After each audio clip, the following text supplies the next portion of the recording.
Hello, everyone, and thank you for joining me for another restful episode of true, scary stories to help you fall asleep. Today, we're going to be reading some true, off-the-grid horror stories. I hope you enjoy them. So, for now, without further ado, lay back, relax, and enjoy these true, scary stories.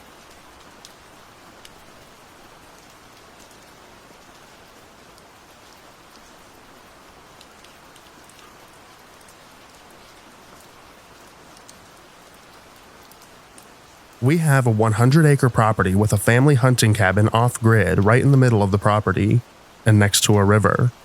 No neighbors, and the road to get in is only known by family. We also have a big I-beam gate that we keep locked. There's an occasional black bear/coyote, but nothing crazy, not very dangerous. I'm up with one of my cousins having some beers on a weekend, playing cribbage and listening to music. We're getting ready to call it for the night at like midnight, and suddenly there's a super loud banging on the back door.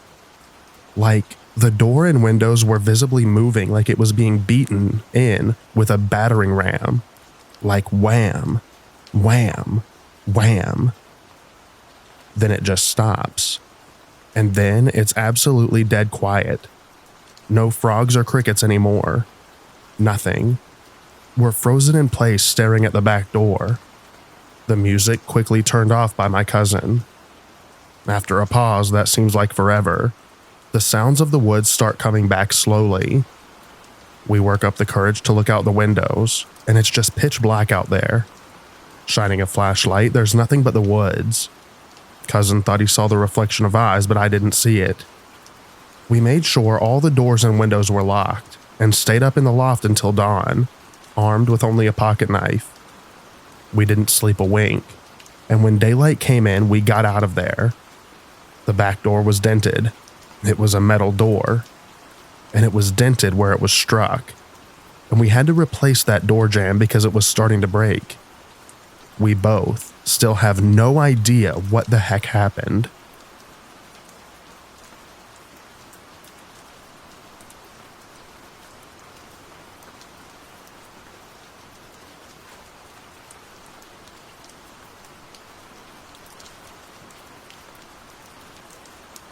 We're in New Mexico, so the first time we saw a Starlink chain, we were trying to decide if we were just drunk and high or if the aliens had escaped from Roswell. My very first night alone on our property, only a tent for shelter. It was just after dark and I sat down on our makeshift toilet, 2 cinder blocks with a plank for a seat, and suddenly there's this horrendous shriek. It sounded like a banshee was flying straight for me. My butthole has never closed up so hard and so fast in my life. Once I got my wits back, I remembered we had seen a very disheveled molting owl earlier that day before my husband left, and had joked that it was molting so badly that there was no way to tell what kind of owl it was. I texted my husband right away. Screech owl. I'm 1,000% sure that it was a screech owl, and it scared the crap back into me. You mean scared the crap out of you, right? No.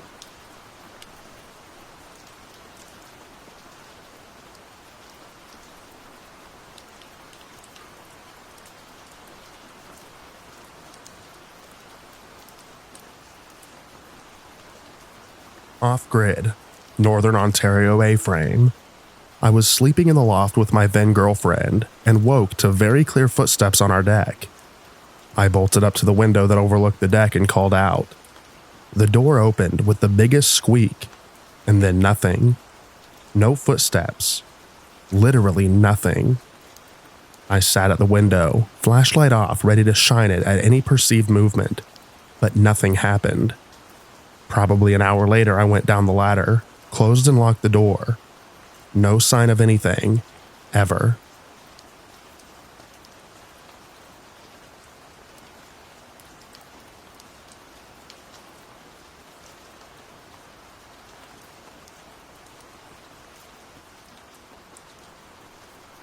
I always wanted to try the car life thing after watching so many YouTubers who live in their cars and travel around the country. I lived in Fort Lauderdale for 5 years and thought I would be stuck there and that was it. Then the pandemic hit, and when I checked my bank account, I was paid back thousands of dollars. Before I know it, I'm packing up all my stuff, and the landlord said I could leave all my furniture and that was fine. Now I'm on 95 heading north, laughing and actually leaving and couldn't believe it. I managed to get a hang of the whole car life thing and became more comfortable stealth parking in different places and not being detected. I hadn't done any off-grid stuff yet, but was more comfortable by the time I reached Lake Tahoe. I was hiking and asked some guy with his dog, a local, if he knew where I could sleep in my car because Tahoe seemed tricky. He said there was a place up in the mountain called Hope Valley. It sounded good, so off I went. Lake Tahoe is already very high in altitude, so this was a few thousand feet higher than that. It was this past July. As I reached the area, I saw a small parking lot that was an entrance to a wildlife nature preserve. It was closed and empty, so that would do. I'm all settled in with my blanket, and the sun is setting and the temperature plummets. Before I know it, it's pitch black and zero visibility. I start to hear wolves howling, and at this point I'm game. This was the experience I wanted. It was a little creepy, but I was fine. I was living what I would normally be watching on YouTube in my apartment. Before the sun went down, I noticed the garbage cans that were all overfilled 15 feet from the car at the entrance to the preserve. I finally drifted off to sleep and was awakened by something at 3 a.m. You couldn't see anything anywhere, it was so dark. And then I've heard footsteps, heavy ones, right outside my door. At this point I'm crapping bricks being a New York City boy. Then something brushes up against the car. I'm scared and don't know what to do. I wait for a couple of minutes. Then I open the door, run around the car as fast as I could and got in the driver's side. I drove down the mountain and slept in a Motel 7 parking lot like a baby. Never made it through my first and only off-grid camping adventure, and I won't forget it. The only other time that trip that something creepy happened was in Mount Shasta. I drove halfway up the mountain, parked on the side of the road and got out and started walking into this trail. I made it about 70 yards in and heard a loud growl. I never ran so hard back to my car in my life.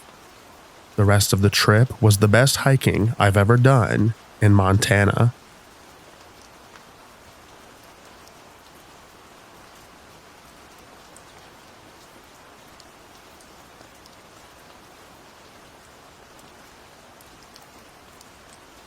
I'll keep this short and sweet. A few years back, we were having a brutally cold winter. The snow had frozen into ice and covered everything. It was pitch black in the backyard when I went to let my dogs outside one last time before bed that evening. As we exited the house from the sliding door of the walkout basement and onto the lower deck, I felt that something was off. Our house backs up onto some woods, so I was accustomed to hearing noises from wildlife in the night. This night was different. Nothing made a sound except the Arctic cold wind, but I had the feeling that I was being watched. The entire time my dog was in the backyard, I looked around nervously, expecting a coyote or other predator to pop out of the tree line. My dog did his business, but afterwards stopped and stared at a corner of the woods until I got creeped out and called him back inside. I quickly locked the sliding door and shut the curtains, unable to shake that uneasy feeling I had outside. After double and triple checking all the locks in the house, I went to bed. At around 3 in the morning, I heard the muffled sound of my dog barking from the basement 2 floors below. I got up, stumbled down 3 flights of stairs and found him standing at the basement sliding door. He was peeking his head through the closed curtains, barking his head off with the hair standing up all along his back. I tried calling him away from the door, but he wouldn't let up. I dreaded peeking out the curtain to see what he was barking at, after the uneasy feeling I had earlier in the night. Finally, I held my breath and swiped the curtain aside. I peered into the inky blackness, but saw nothing to cause any alarm. A wave of relief washed over me. I figured it must have been a deer or raccoon in the yard that set him off. He whined at the door for a few more minutes until I bribed him to go upstairs with a cookie. I went back to bed and wasn't disturbed again. That is, until the morning when I went to the basement to let the dog out. I opened the sliding door and walked out onto the deck, and as he bounded into the snow, my blood ran as cold as the sub-zero morning temperatures when I looked down. There, frozen into the ice on the deck, was a set of bare human footprints. They were very clear. I could make out each toe on the person's foot. The prints were large and appeared to be from an adult male. Looking around, I noticed they started at the base of the deck, went to the sliding door and the window of the basement living room, then seemed to disappear off the side of the deck. I had my snow boots on, so I walked around the yard, but I could find no trace of the footprints in the snow once they left the deck. Keep in mind, the daily temperatures that winter barely made it above 0 degrees Fahrenheit, and the wind chill made it feel like close to 20 below. Frostbite would set in within a matter of minutes for anyone walking around barefoot, especially in the dead of night. I never experienced anything like that again, but I did adopt a second dog shortly thereafter.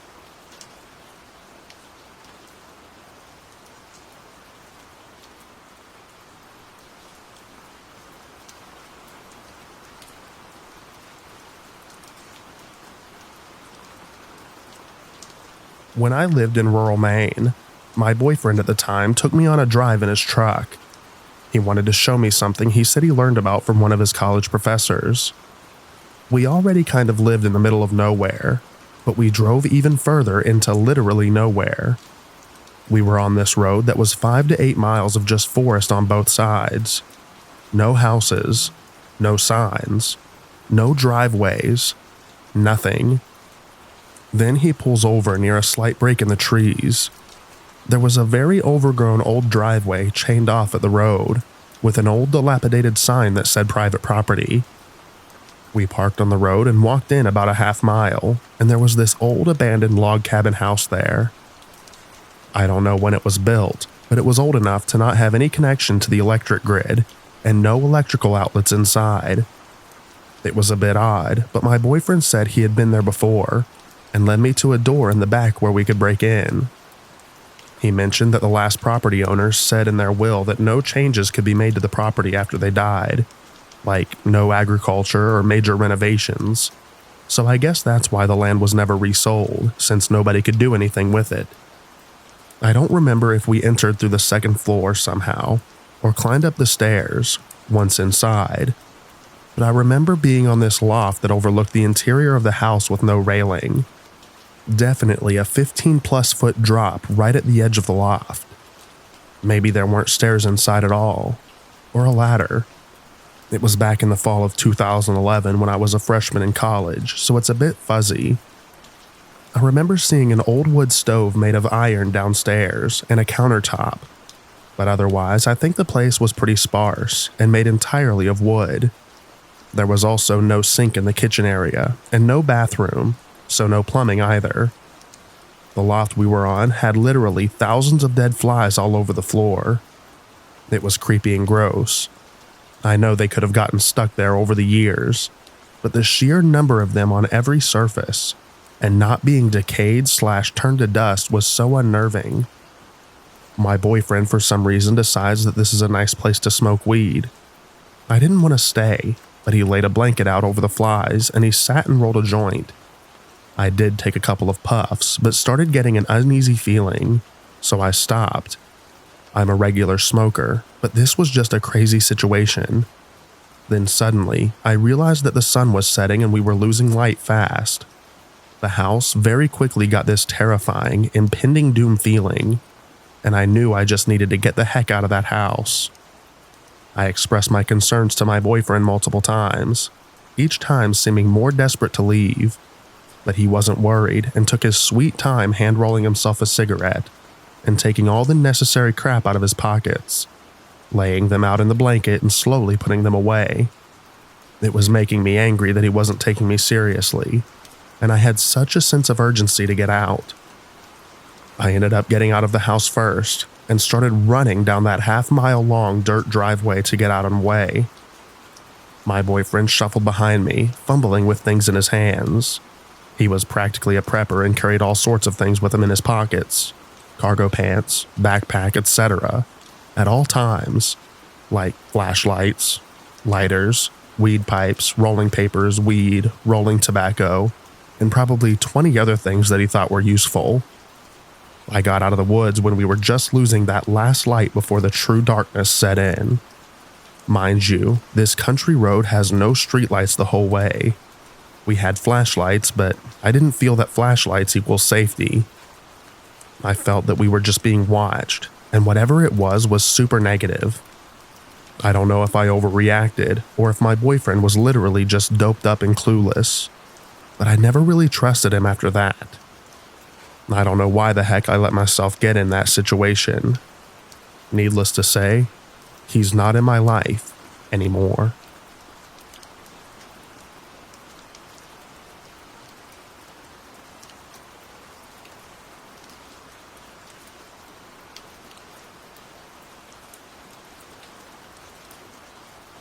This didn't happen to me, but I live in the area where it took place.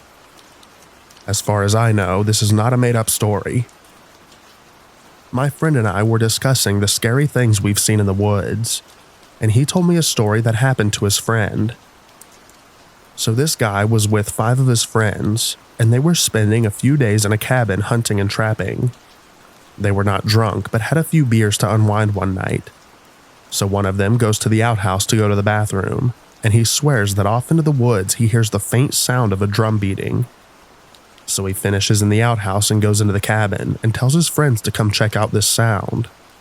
So they all grab their rifles and head out to the ridge that their cabin was on and down the hollow behind it and back up the other side. It was a pretty rocky area, so the sound traveled far, and they could tell that just over the hill was where the sound was coming from. So 5 of them spread out about 50 feet apart to walk up to the top. They couldn't see down over because of the laurel bushes around them. So 5 of them wait, and one of them sneaked down through to see what it was.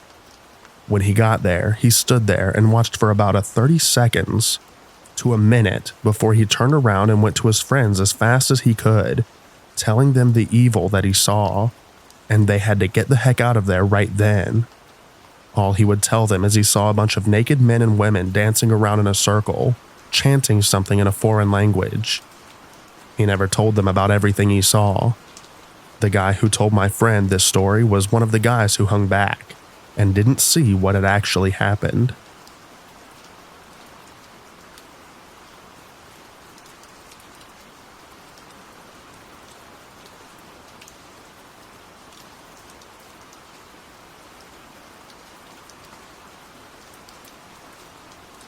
I had a really weird experience in Congaree National Park outside of Columbia last winter that brought me to these kind of subreddits. It's a beautiful boardwalk that goes through the swamps and the cypress forests in them. I lived in Columbia, South Carolina, and frequented Congaree National Park, so I'm familiar with the area. I would often jump the fence and walk the boardwalk at night, as it's super peaceful to walk the swamp and hear all the wildlife. They never have a ranger or guard there after hours, so I was always alone. The last time I did this was in October of 21. I was taking my usual stroll with flashlight in hand. I should mention, between the insects and frogs, the sound is loud.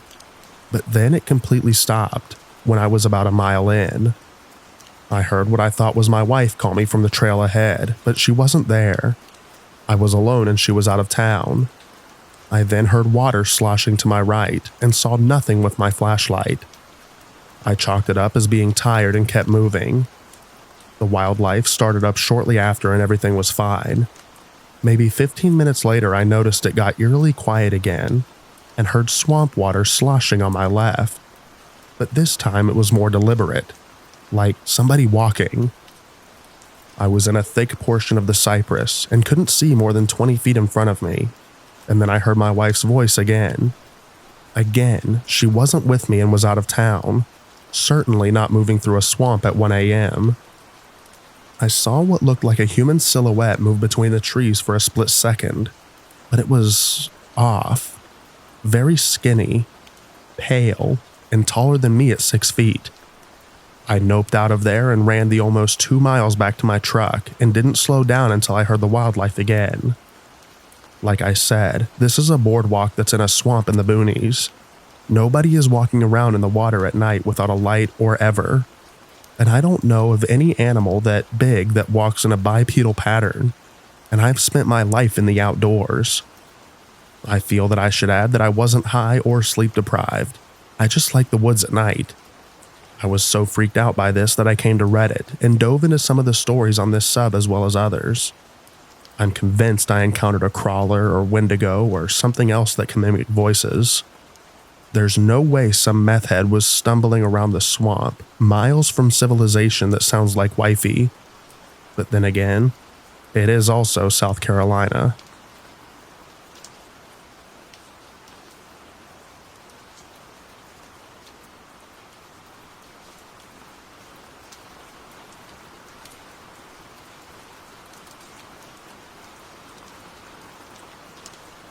I grew up in the Pacific Northwest and was an avid hiker.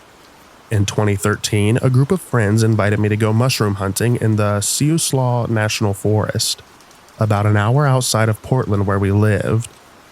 We spent significant time in the coastal forests, but mushrooms tended to cluster in areas with lighter foliage cover. Our de facto expert had experienced foraging off of old logging roads and suggested a spot that he visited the year prior. We drove to the end of a one-lane dirt road overlooking a deep ravine. Each of us put on our gear and bushwhacked through the comparatively sparse undergrowth, checking the leaves and debris for fungi. After about 20 minutes, I came across a small clearing of trees, perhaps a one-time campsite for loggers. About halfway across the span, I noticed something pink on the ground ahead. What I saw stopped me dead in my tracks. Resting on the leaves was the heart of an unknown animal, roughly the size of my fist, still untouched by the elements and fauna. There was no trace of a body in the immediate area, no other organs, remnants of flesh or visible blood. It was spotless.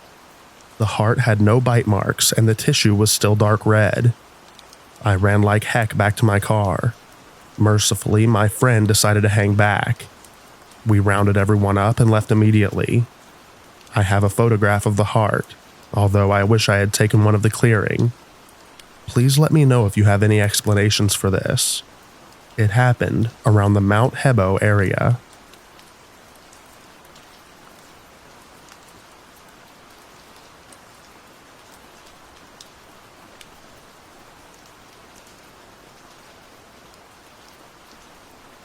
Again, here's one of my stories from when I lived off the grid in the forest of western North Carolina. Some friends and I all lived in these small shacks, essentially a shed with a loft, that were very close together. Living in such primal and close conditions breeds a kind of deep, trusting friendship that you can't get from living anywhere else. So naturally, we did almost everything together. By our little semicircle of houses, there was a railroad track that if you followed it south would lead to a waterfall. This waterfall in particular is where everyone would go to get high. It was a normal night, humid, sometime in early July. A group of about 6 friends and I, Laura, Andy, Nick, and some of Andy's friends that I didn't know that well but recognized, decided to walk out to this waterfall in the dark. I was the only sober one in the group, so I felt a higher sense of responsibility for everyone, and was therefore on edge and hyper-aware of our surroundings. Others would walk faster or slower, or stop altogether in the group, so it was natural and expected that we wouldn't be able to see everyone at the same time. Andy was in rare form though. When Laura had to stop to pee, he came out to the bushes and scared her, and then ran off behind some trees and ahead of the rest of the group. This made me and Laura both angry, since it was such a clear invasion of privacy and unnecessarily spooky in the already spooky night. Laura and I eventually got to where we could see Andy again, but he was walking by himself and then slipped back into the bushes without even looking at us. Dismissing it as just him being high, we kept moving forwards. Still, not back with the group just yet. We realized that Andy was followed in behind us. just far enough away that we can only see his silhouette. Finally, we catch up with the rest of the group and see that all of us are accounted for, even Andy. We asked him how he got ahead of us and beat us to the group when he had been at least 15 yards behind us just minutes ago. Everyone went dead silent as Laura and I realized that whoever scared her when she peed and followed us wasn't Andy or anyone else from our group. We never made it to the waterfall that night.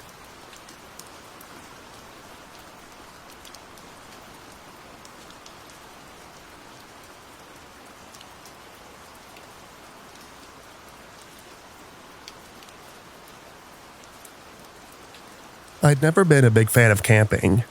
Circa 2012, for some reason or another, my friend and I decided to take a Saturday night to camp on private property. We had permission from the owner. On the bank of a small lake in the rural American southeast.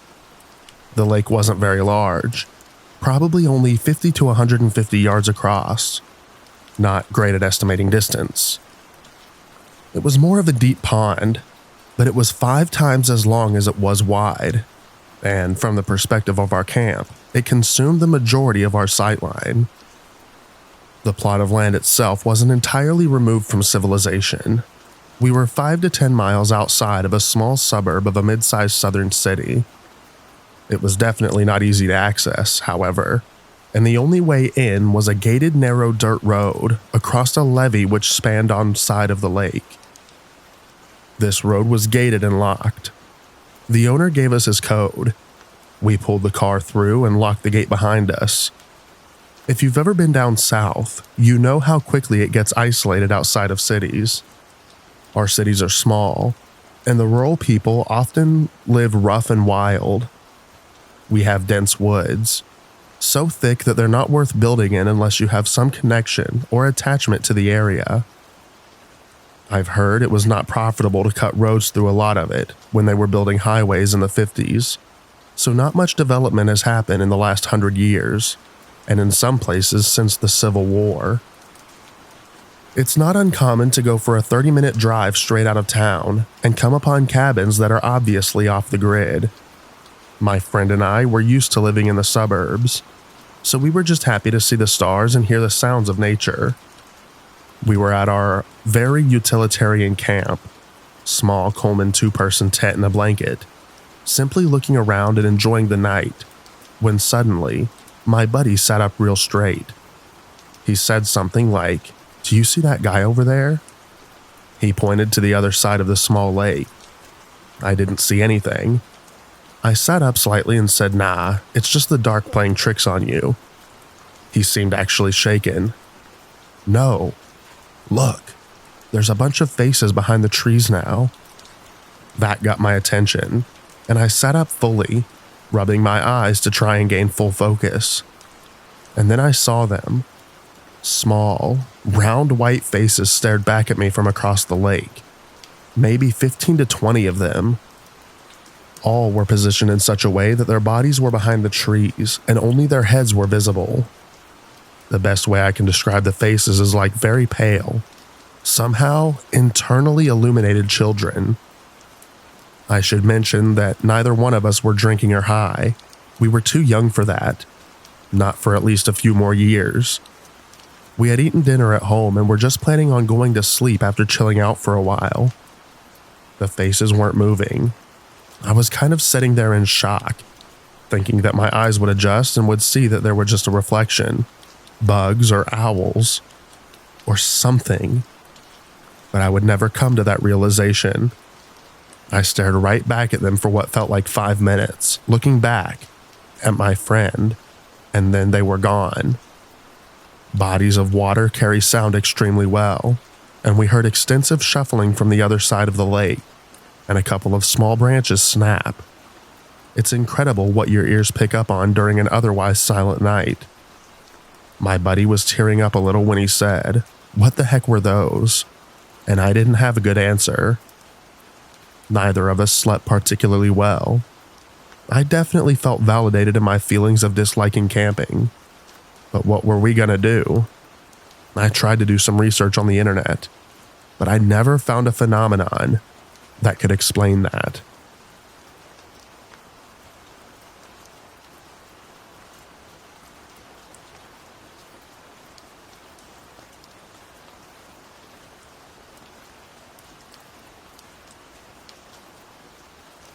So, to give you a little bit of background information on this story, which is 100% true, I would like to start with the fact that I am a European. I posted another story a couple months back about seeing something that happened to me in Tuscany, Italy. As for me and my friends in this story, we're from Spain, and when this happened, at the end of September 2023, we were fairly new to the USA. I moved here a while back for law school, and so did my friends. We had been living here for a few months and decided to explore the nature of this beautiful continent, as we all live in New York City.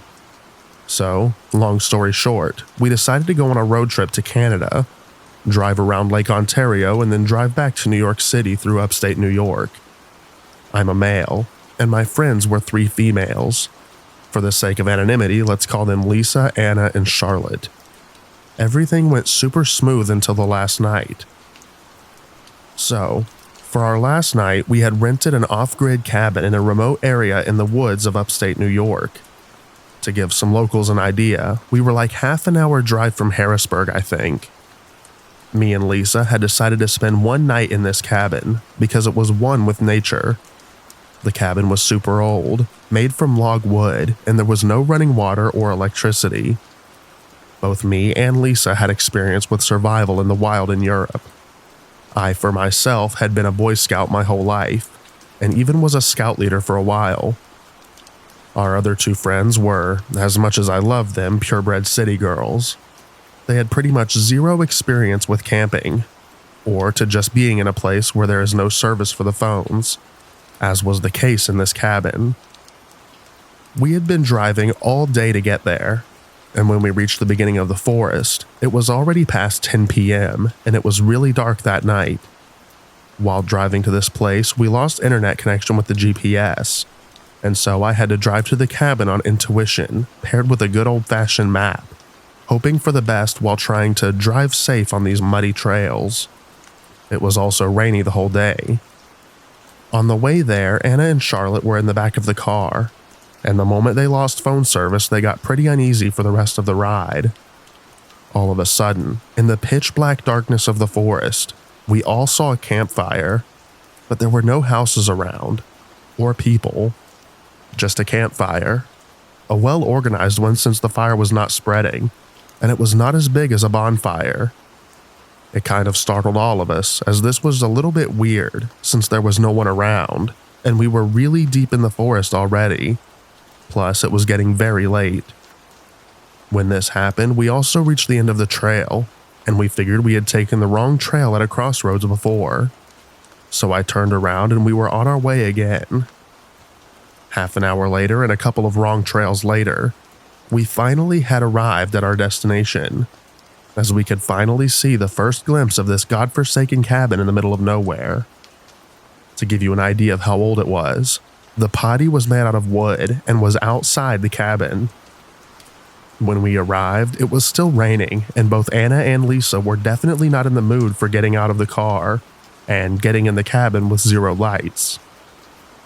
So, me and Lisa left the lights of the car on and went inside the cabin while also using our phone flashlights to check the cabin out and see if we could find any old flashlights, which we did, and to see if we could turn on the fireplace, which we didn't because all the wood was still wet from the rain, and it seemed like no one had prepared any dry wood anywhere.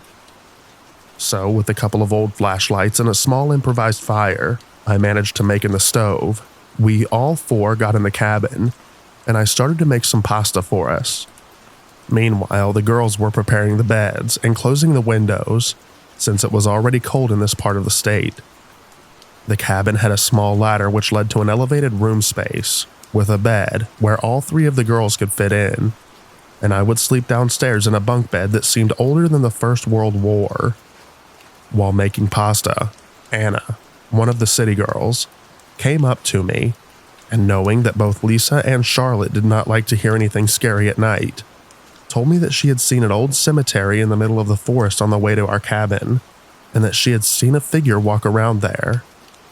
I first laughed it off as nothing. As I mentioned in my previous story, I do not consider myself a big believer of scary things. Being from Spain, we take promises very serious.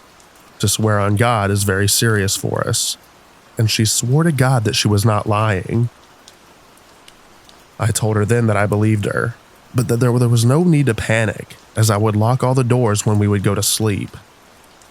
We had some pasta, managed to take a couple of s'mores, which are lovely by the way, and drank a couple of beers. Or at least I did. They all just had one. I can assure you that I am not drunk after a couple of beers, and that I would never start to hallucinate. Just saying this in case anyone thinks I saw this stuff because of the beer.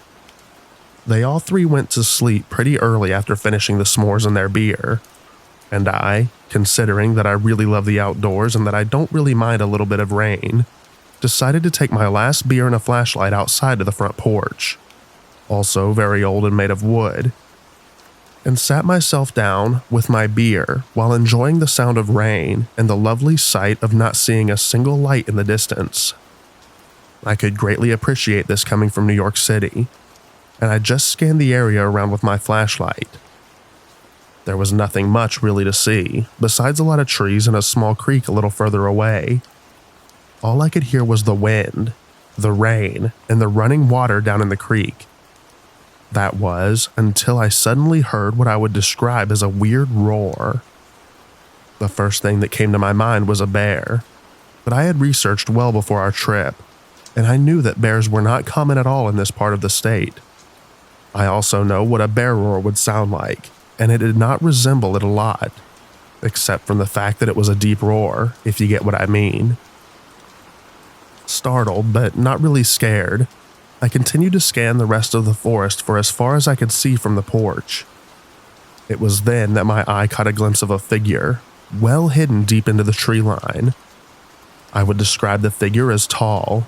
As a reference, I'm 6'4", and I thought that this thing was at least a foot or two higher than me. It was well hidden because with its brown fur, that is, what I think it was at least, or the skin in any case, blended in well with the trees in autumn. It was definitely aware of our presence, as I saw two eyes glimpsing into my flashlight. I couldn't tell you what it was, but I swear to God that it was not a bear. It was bipedal and had rather long arms, I would say. We looked at each other for what seemed like an eternity, but in reality, it was more like 5 seconds before it vanished behind a tree and I heard another roar. It was then that I felt all of my hair stand up, and I was definitely very much scared. I went inside as quick as I could and locked all the doors and all the curtains. I quickly went to bed and tried to wave it off as just my exhaustion of driving all day, playing tricks on my mind. But I promise you, this was very real. After an hour or so, I had calmed down and finally fell asleep.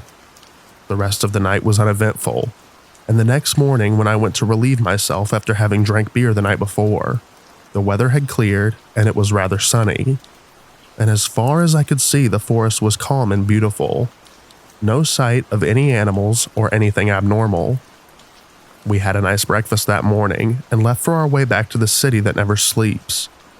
And so ends also my story of that night. I never talked about what I saw that night, because I know all 3 girls did not like to hear scary stories. And I figured after these months that this was the best place to share it. If anyone has any idea of what it could have been, feel free to enlighten me, especially if it is backed up with rational reasoning.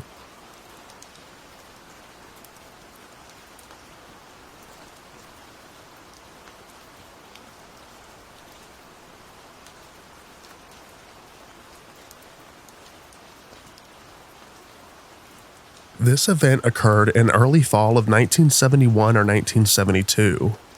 I'm not sure what jogged this memory, but it's probably something to do with some of Reddit's off-the-grid weirdness.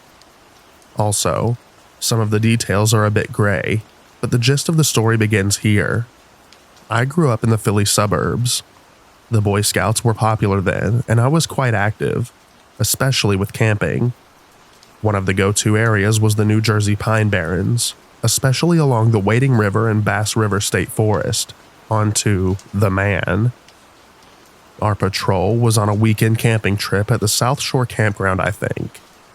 Lots of pine breaks, but even more swamps and bogs, and boggy swamps. Our patrol, probably 7 of us plus one guy's dad who drove us, was assigned a 3-sided shelter. The front of the shelter opened to the swamp. If you walked 11 feet from the front of the shelter, you'd be standing in ankle-deep water, and then it just got deeper and darker and boggier. We mucked about Saturday until late afternoon, made our way back to the shelter, cooked dinner, and chilled until it got dark. And it was crazy dark. No other campers around, just the light of our slowly dying fire. We began to hear a slow splashing sound coming from the swamp, maybe 100 feet out from our fire. One of the guys yelled something towards the sound and everything went quiet. A minute later, the splashing began again, but slower and methodical. By this time, it was within 15 feet of the fire, but it was out of the fire's light. Here's what our vibe was. None of us were very concerned. We were all seasoned campers and figured it was a deer or raccoon looking to score an easy meal. Suddenly, the walking became a slow, steady sloshing. This perked us up, wondering if this thing may suddenly decide to rush us. Our patrol leader jumped up, grabbed his flashlight, and pointed it towards the noise. His light hit something. He yelled, "It's a man," and ran to the swamp berm. I saw a brief flash of red flannel in the flashlight beam, then heard flash splashing back to the swamp. The splashing eventually faded out in the darkness. So what did we do? Tried to figure out what the heck just happened, then crawled into our sleeping bags and fell asleep. Nothing else happened, and we went home the next day as scheduled. Thinking back on this now, it must have been a local piney who knew the area well. The man had to navigate through some serious and dangerous swamps to check us out. The pines have great eerie vibes, and that weekend held both.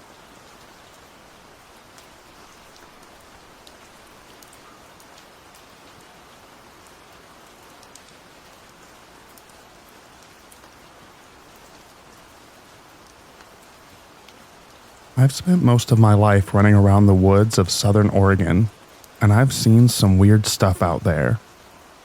First story. Way out in the middle of nowhere, far from any road, my friend and I stumbled across a large fenced-in area. 10-foot chain-link fence. Inside the fence were all these trees planted in perfectly straight rows. No biggie. The Forest Service does sciencey stuff out in the woods sometimes. What was odd is that every single tree was bent in a specific shape. All of them were crooked in the exact same way. We didn't climb the fence that day because our dogs were acting super sketchy and one ran off. We found him eventually, thank goodness. And despite looking, I've never found that place again. Back then, I was convinced that it was a nefarious government project, a la Stranger Things or Aliens. The vibe was really weird there in our defense. Now that I think about it, maybe someone was growing trees in that shape to make a boat. I did read that people do this. The woods can be spooky sometimes, so maybe it was aliens or Bigfoot. Another time with that same friend, we were again in the literal middle of nowhere, dry camping and hiking with the dogs. We found a small clearing that had a twin-sized, rusty old iron bed frame, a small rusted-out cook stove, and some other rusty buckets and stuff. The odd part is that it was so far from anything, even old logging spur roads. Whoever lived out there really didn't want to be found or bothered. Can't blame them, really. I do have a bunch more stories, if anyone is interested.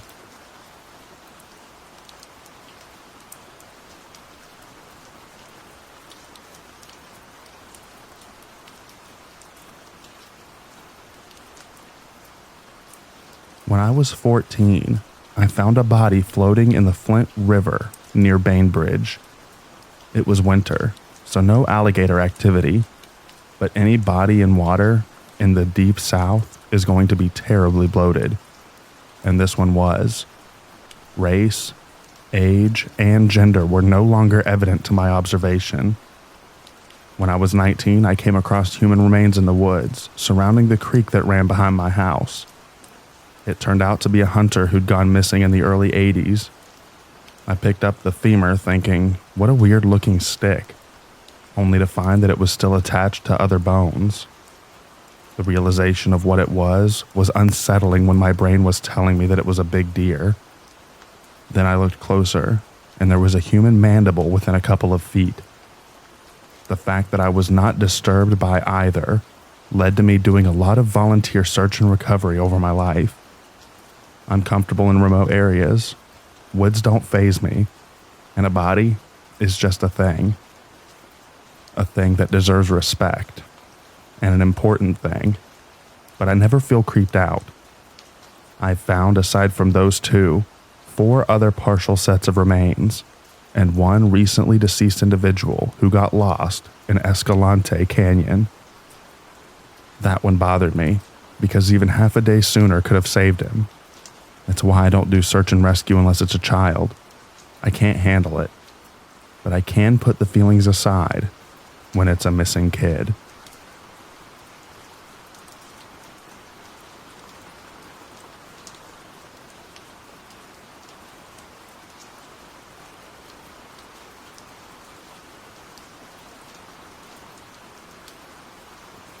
My buddy, my wife, and her friend hiked to a remote cabin. The cabin's previous tenants had to be medevaced, so my buddy and I decided to hike their belongings back down the mountain, 3 miles each way, so we could get it back to them. My wife and her friend went on a hike while we were gone. On their way back, they found a decorative flamingo in the middle of the trail. No clue who put it there, as they didn't see another soul. A couple of times I've had people appear in places that no one should have been. One was an old man at 2 a.m. in St. Mary's Wilderness. He said he had gotten turned around and asked if I could use my Jeep to take him to where he wanted to camp. The road is very rough and was just a series of mud pits. I ended up agreeing, no idea why, and drove him about an hour to where he just said, "Okay, this is fine." I dropped him off, took his picture, and left. At camp, I noticed that he wasn't in the picture, just kind of a blur. The next morning, I went to where I dropped him off and I couldn't find him or any tracks. No clue if he was real or if I was just imagining it all. I've also seen markers from where Civil War soldiers had died. And how. Example, Jack Smith gunshot, carved into stones. Not headstones, just the rocks by where they died. I also sat and watched an orb/will-o-wisp with 2 friends for about 30 minutes before it finally went away.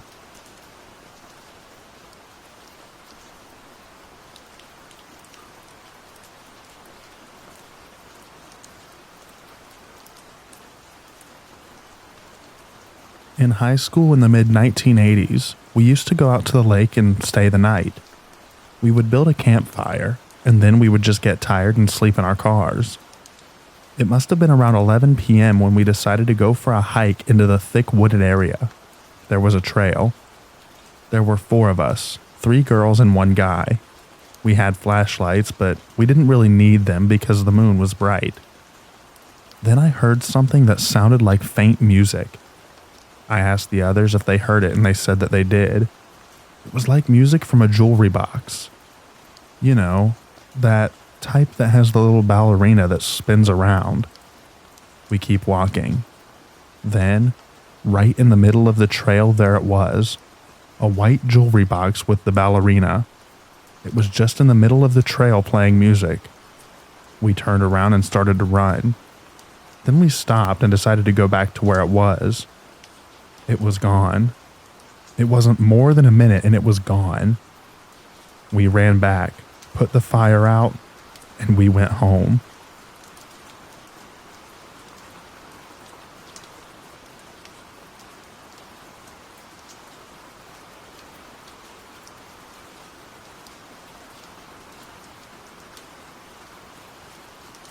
My family and I have a new puppy that we take outside to walk in the middle of the night. This was around 4 in the morning, and she let me know that she had to go out. She's always been very intimidated about going out in the middle of the night, but we never thought anything of it. Just as I was about to bring her inside, I hear this howl, human-sounding screech that sounded like it was right behind me. The puppy and I ran so fast in the house. The scream that came out of my body was so bizarre. I just froze in fear as soon as I got inside. My husband was very concerned and immediately locked the doors and brought all of our kids into bed with us.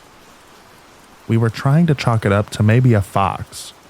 I would normally talk myself into it just being an animal, but the weird vibe that I got, I can't even describe it. The howl/scream sounded like it was right in my ear. I will never be going outside alone again.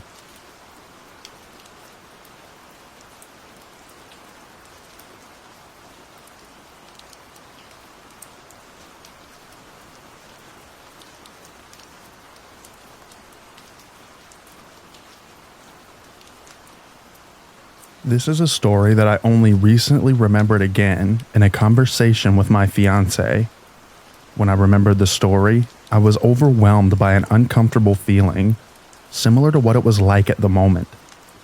I never fully managed to figure out what really happened then, so I decided to share that story here. My older sister had graduated from medical school at the time, and my parents decided to organize a celebration for our family and friends on the occasion of that event.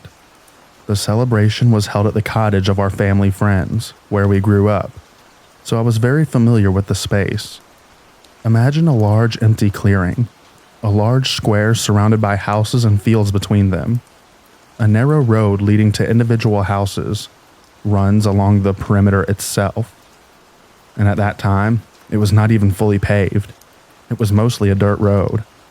From that main road, which framed the houses in a square, you could go down into the dense forest that surrounded that square. The depth of the forest was great, and when you turned off the main road towards the path, you had to walk for a long time to reach the river, which was a few kilometers away. All this was familiar to me because I grew up there and spent a good part of my childhood playing in those woods. I was afraid of the forest, but nothing more than normal, and I was always careful not to stray from the path so as to not get lost. Back to the story. My parents organized a celebration and invited a large number of people, including my cousin, P. She and I were close in age, and we got along well. As the number of people became tiring for us, we decided to take a walk so we could catch up on life. Just the two of us. We were both about 20 years old, and I led her down the road because I knew the path I wanted us to take. Down the perimeter, alongside the forest, next to all the other houses so as to not be alone. Everything was normal until we reached one of the turns for the forest that I mentioned. Somehow we both stopped without saying a word and looked in silence at the path that stretched deep into the forest. "Let's go inside."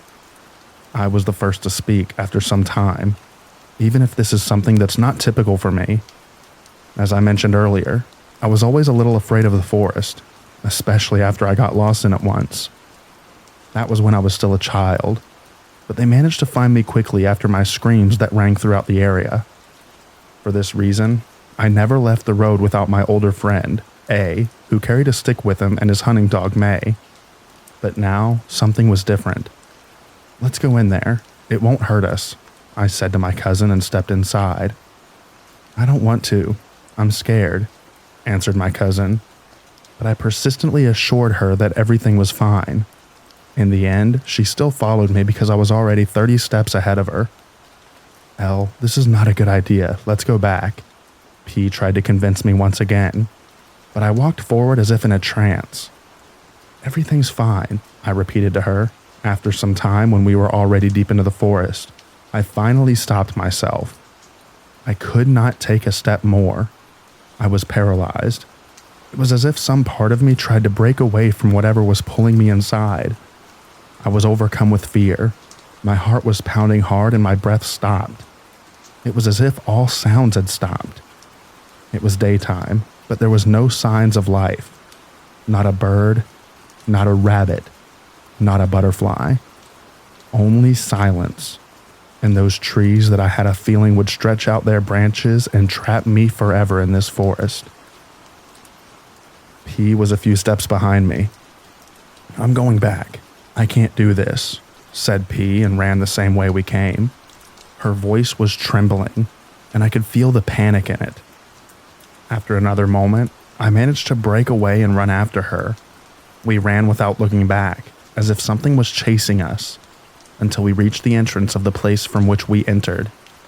A little further towards the cottage, we finally stopped as we finally felt safe.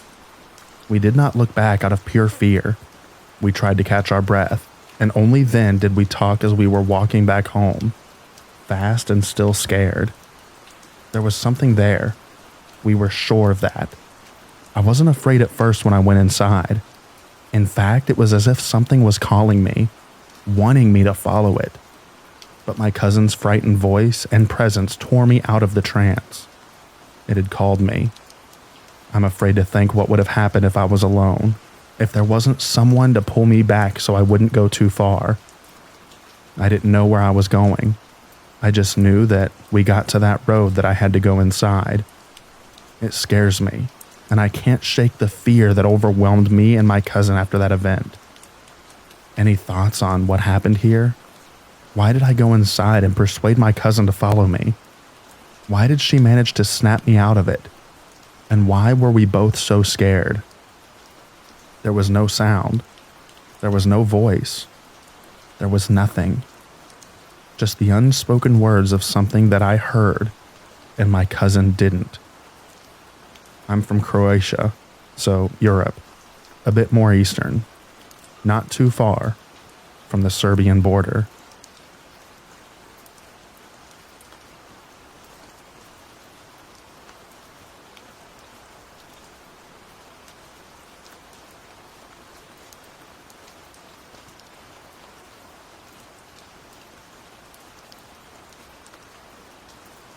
I'd never been a big fan of camping. Circa 2012, for some reason or another, my friend and I decided to take a Saturday night to camp on private property. We had permission from the owner, on the bank of a small lake in the rural American southeast. The lake wasn't very large, probably only 50 to 150 yards across. Not great at estimating distance. It was more of a deep pond, but it was like 5 times as long as it was wide. And from the perspective of our camp, it consumed the majority of our sight line. The plot of land itself wasn't entirely removed from civilization. We were 5 to 10 miles outside of a small suburb of a mid-sized southern city. It definitely was not easy to access, however, and the only way in was a gated narrow dirt road across a levee which spanned one side of the lake. This road was gated and locked. The owner gave us his code. We pulled the car through and locked the gate behind us. If you've ever been down south, you know how quickly it gets isolated outside of cities. Our cities are small, and the rural people around often live rough and wild. We have dense woods, so thick that they're not worth building in unless you have some connection or attachment to the area. I've heard it was not profitable to cut roads through a lot of it when they were building highways in the 50s, so not much development has happened in the last 100 years, and in some places, since the Civil War. It's not uncommon to go for a 30-minute drive straight out of town and come upon cabins that are obviously off the grid. My friend and I were used to living in the suburbs, so we were just happy to see stars and hear the sounds of nature. We were at our utilitarian camp. Small, Coleman 2-person tent and a blanket. Simply looking around and enjoying the night, when suddenly my buddy sat up real straight. He said something like, "Do you see that guy over there?" He pointed to the other side of the small lake. I didn't see anything. I sat up slightly and said, "Nah, it's just the dark playing tricks on you." He seemed actually shaken. "No, look, there's a bunch of faces behind the trees now." That got my attention, and I sat up fully, rubbing my eyes to try and gain full focus. And then I saw them. Small, round, white faces staring back at me from across the lake. Maybe 15 to 20 of them. All were positioned in such a way that their bodies were behind the trees and only their heads were visible.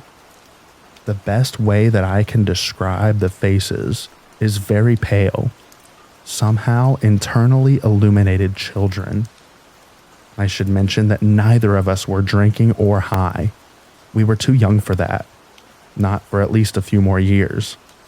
We had eaten dinner at home and were just planning on going to sleep after chilling out for a while. The faces weren't moving. I was kind of sitting there in shock, thinking that my eyes would adjust and I would see that they were a reflection, bugs or owls or something. But I would never come to that realization. I stared right back at them for what felt like 5 minutes, looked back at my friend, and they were gone. Bodies of water carry sound extremely well, and we heard extensive shuffling from the other side of the lake, and a couple of small branches snapping. It's incredible what your ears pick up on during an otherwise silent night. My buddy was tearing up a little when he said, "What the heck were those?" And I didn't have a good answer. Neither of us slept particularly well. I definitely felt validated in my feelings of disliking camping. But what were we going to do? I tried to do some research on the internet, but never found a phenomenon that could explain that.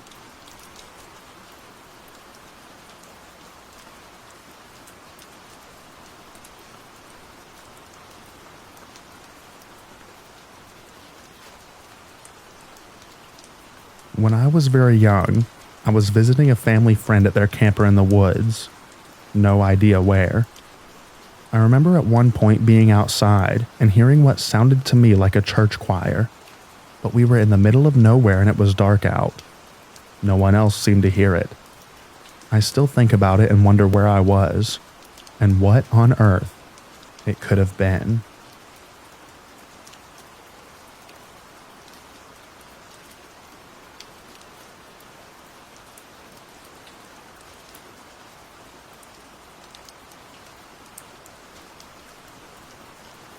I've just stumbled upon this subreddit, and I've thoroughly enjoyed all the experiences and stories shared by others. I've finally felt compelled to share an experience of my own, and while it may not be as provoking or profound as the stories told by others on this subreddit, it still fills me with a strange and mysterious feeling all these years later.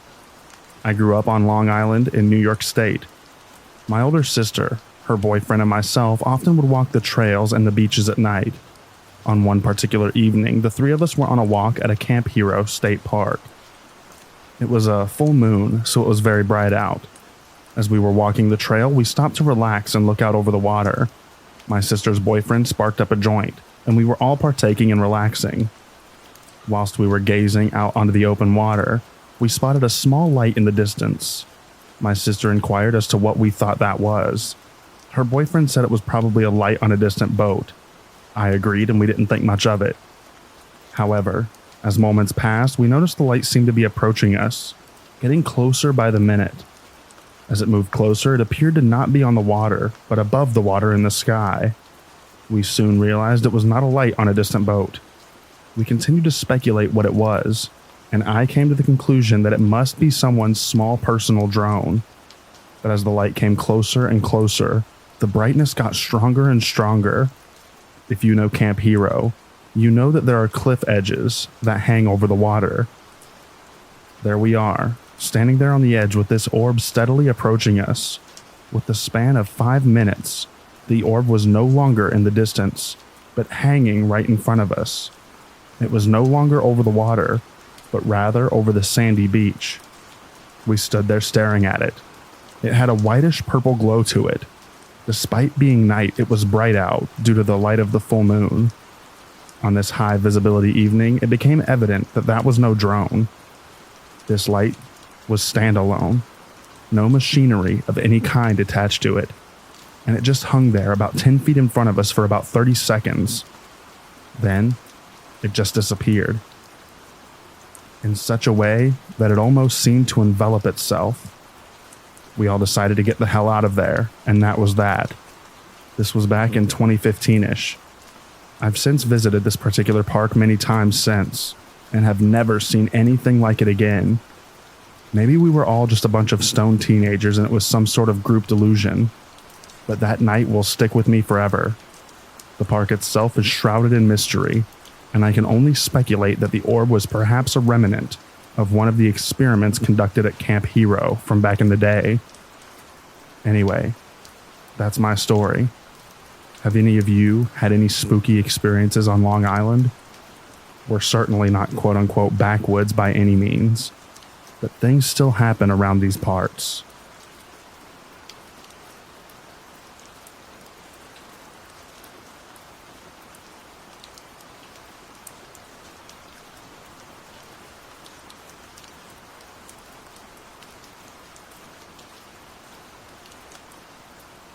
So this is a story my dad recently told me about my grandpa and my great-grandpa.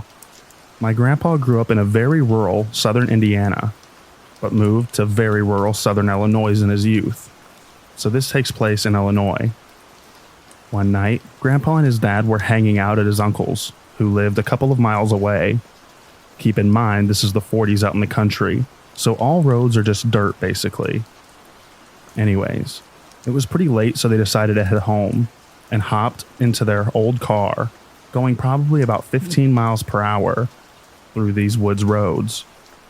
At some point, as they're just driving and talking, they pass something along the edge of the road, standing upright. They both hunted and were very familiar with any animals or other local people that may be around. Neither one of them really said anything for a minute, and then they both looked at each other and said, "What the hell was that?" My grandpa asked his dad, "Do you want to turn around?" And he said nope, and they kept driving. My grandpa said it resembled a big owl or a small person just standing in the ditch.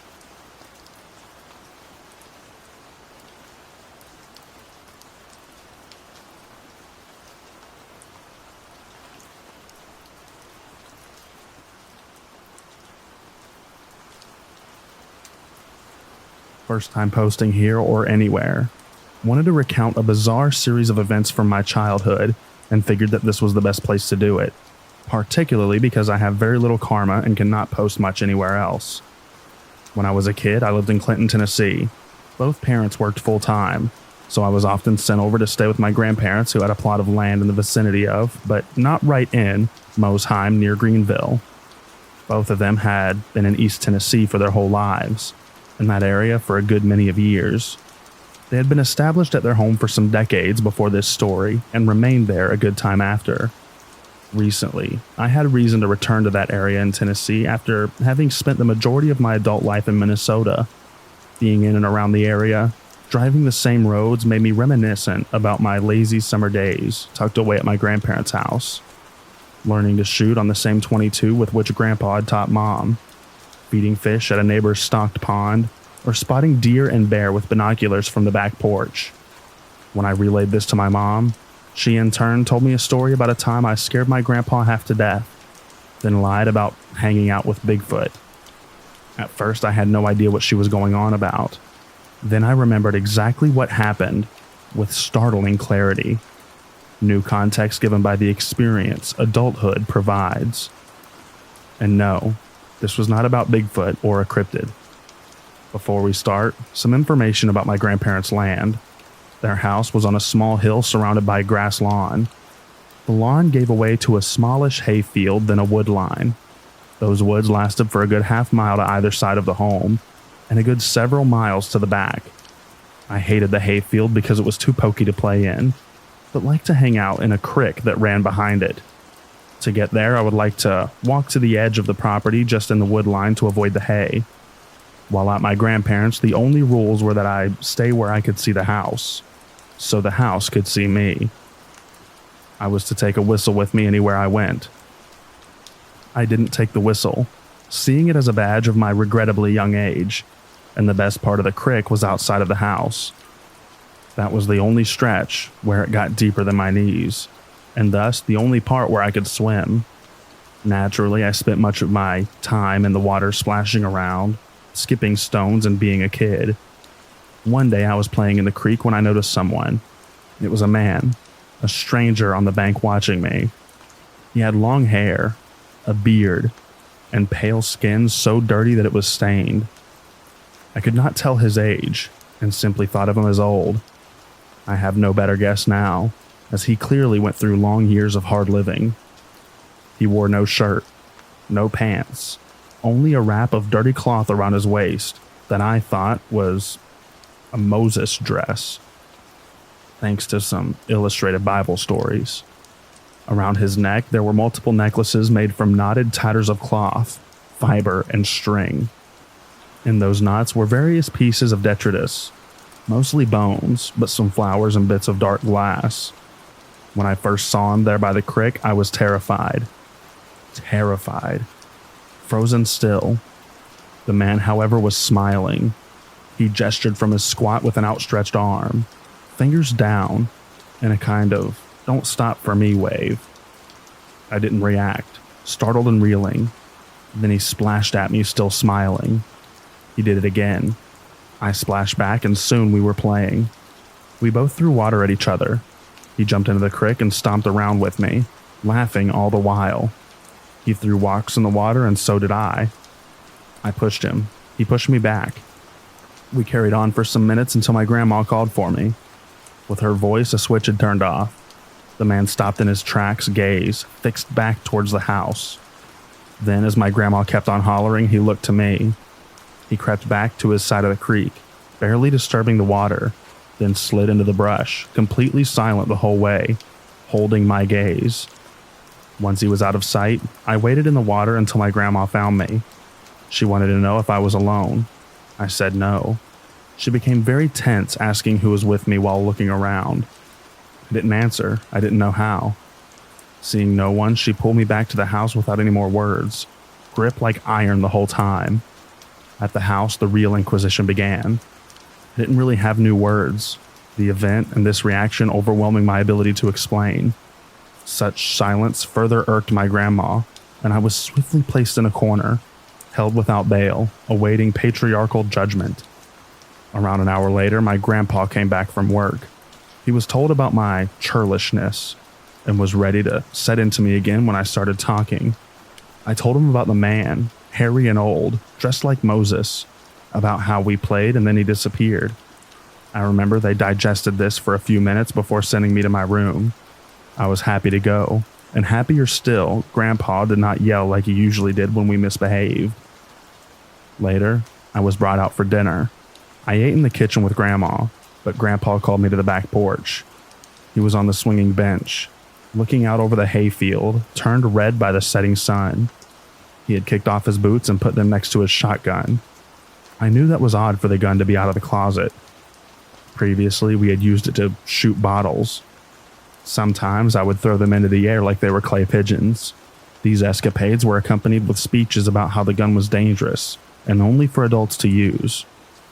He went through my story again, his tone deadly serious. Eventually, he asked me how Harry was the man, really. I told him very, thinking it was the right answer. He asked where. I told him everywhere like a bear. He ruminated on this and grew more nervous, worried I was in trouble or causing trouble, just wanting the trouble wherever it lay to end.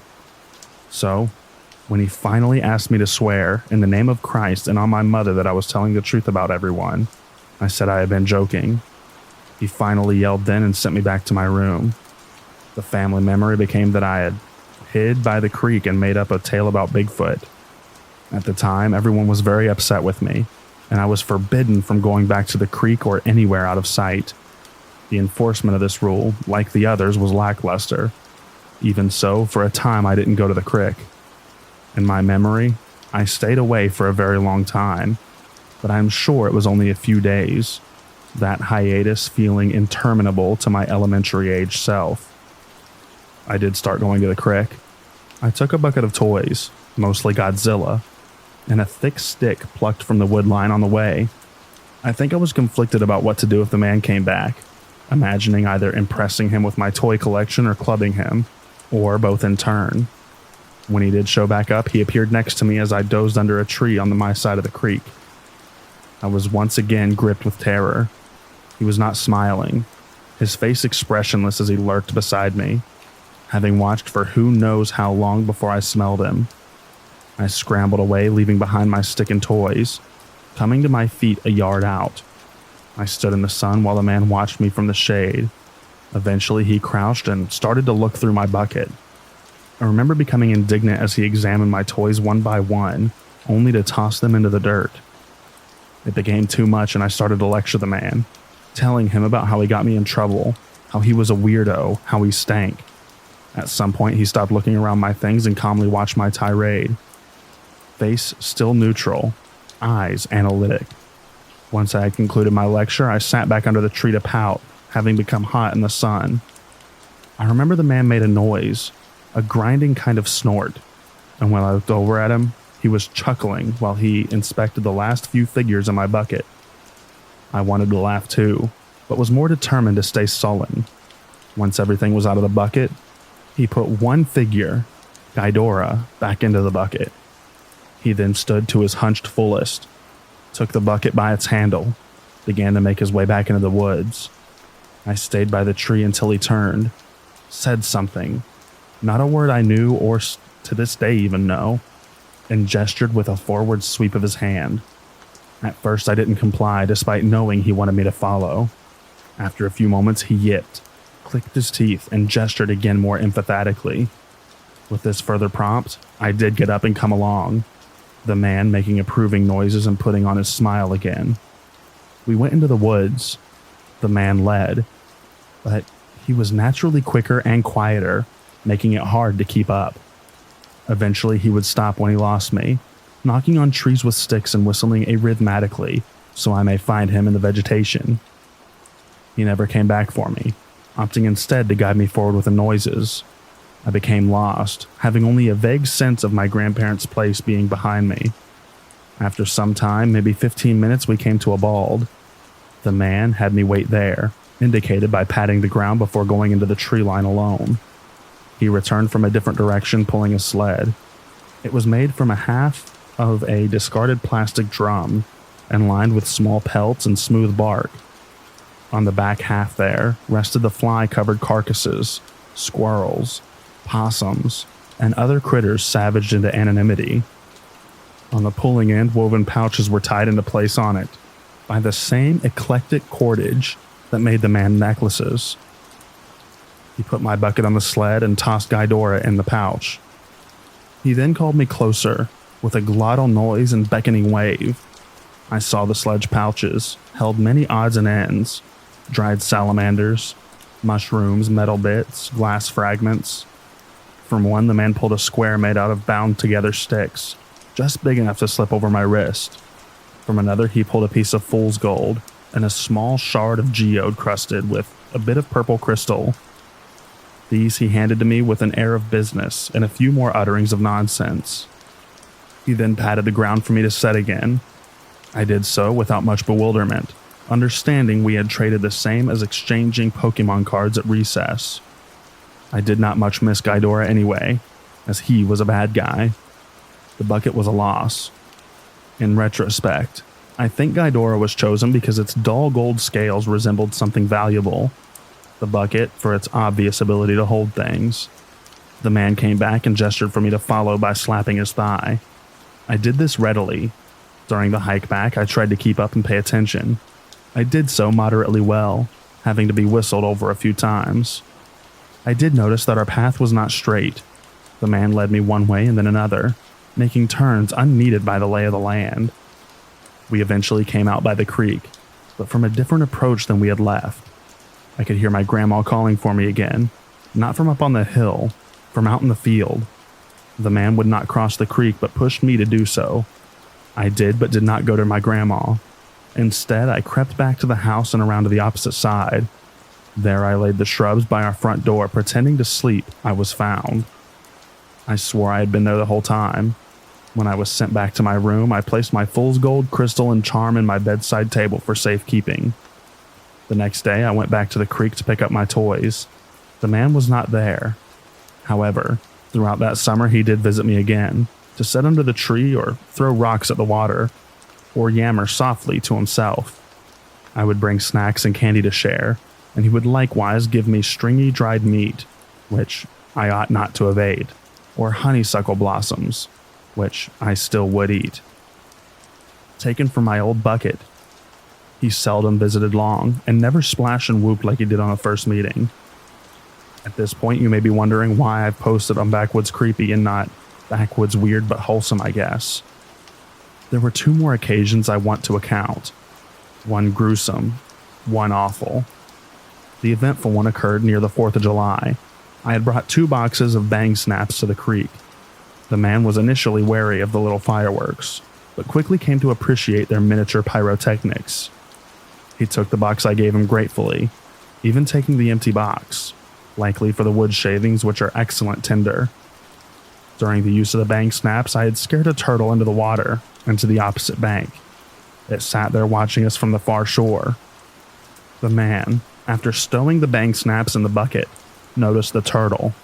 With little thought, he scooped up a smooth stone and threw it with force and accuracy to the turtle.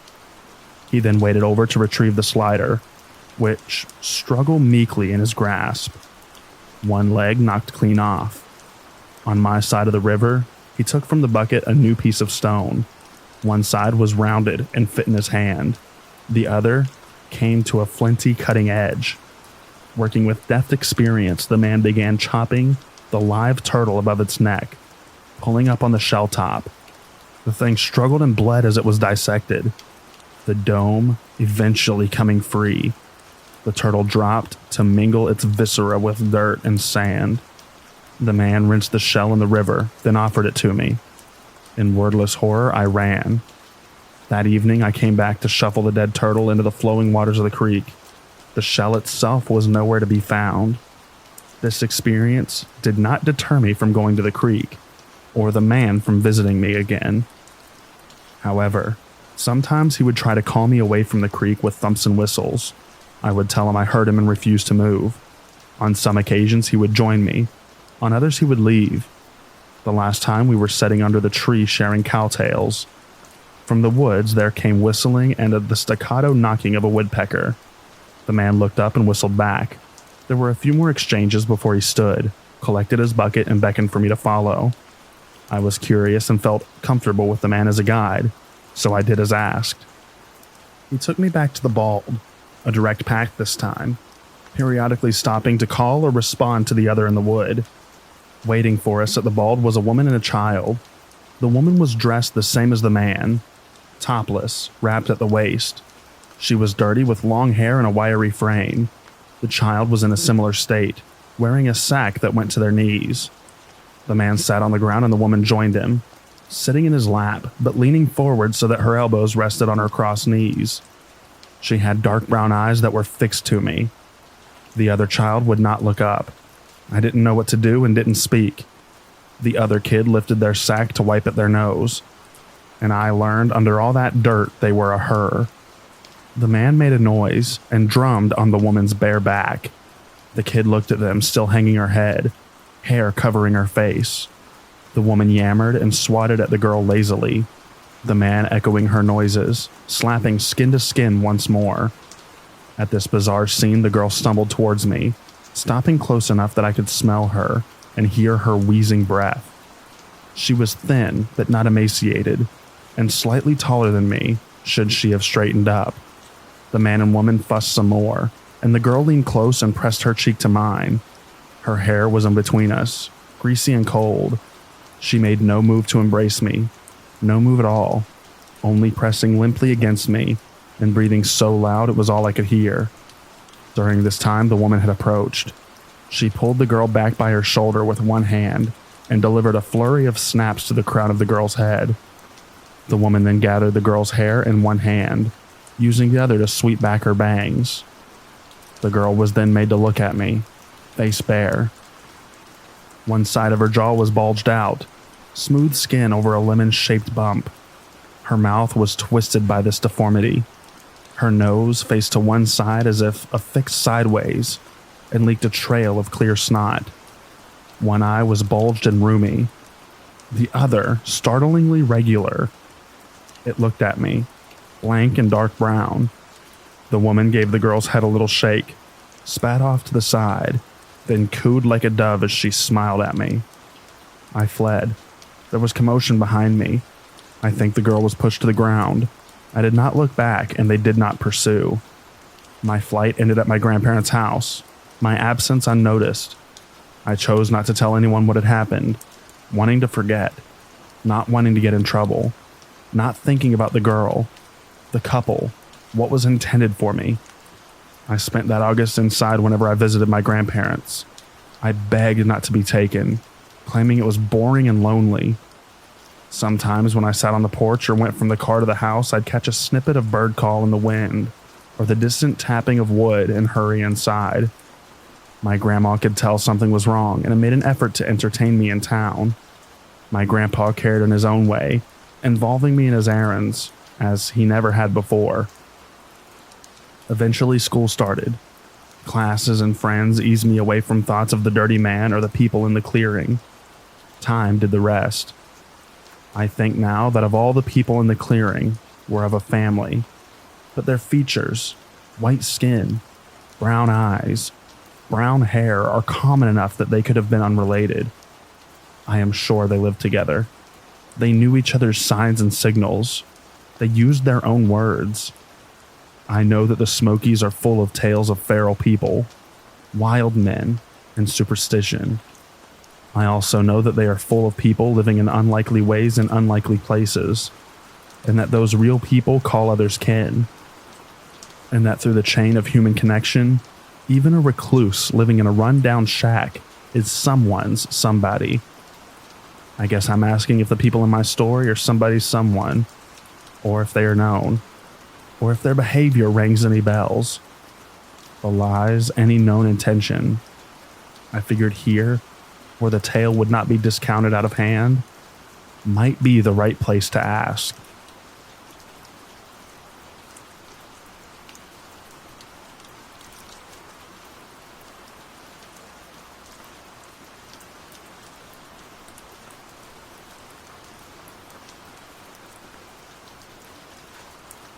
I was traveling solo around the Olympic Peninsula in Washington State and making various stops in the Olympic National Park.